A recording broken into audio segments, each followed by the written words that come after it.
C'est l'heure du bilan pour le préfet de Guyane, Patrice Faure, après avoir passé un peu moins de 2 ans sur le territoire.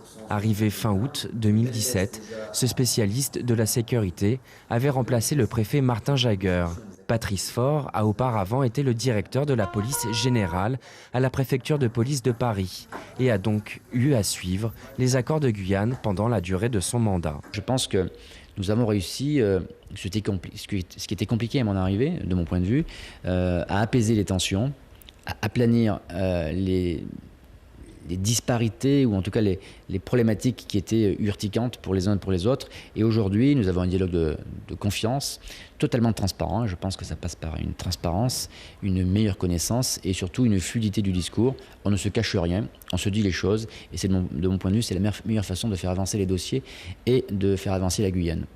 Une transparence qui est pourtant pointée du doigt par la population et les médias guyanais, avec de nombreux sujets épineux, orpaillage illégal, pêche illégale, immigration et trafic de drogue. La communication n'a pas toujours été évidente. Je pense simplement qu'on est outre-mer et que souvent, l'actualité crée en fait le besoin d'aller commenter, etc. Non, il faut dire la vérité en totale transparence et pour la dire, il faut la connaître. Lorsqu'il y a un accident, il y a une enquête et il ne s'agit pas, ni pour moi, ni pour les forces armées, d'aller interpréter quelque chose alors même que les enquêteurs ne sont pas là, que le procureur n'est pas arrivé et que la justice n'a pas conclu à ce qu'était l'accident, quelles en étaient les causes. Donc on s'interdit bien évidemment de communiquer quoi que ce soit sur des sujets qu'on ne maîtrise pas et qu'on ne doit pas maîtriser puisque c'est à la justice de le dire et à personne d'autre.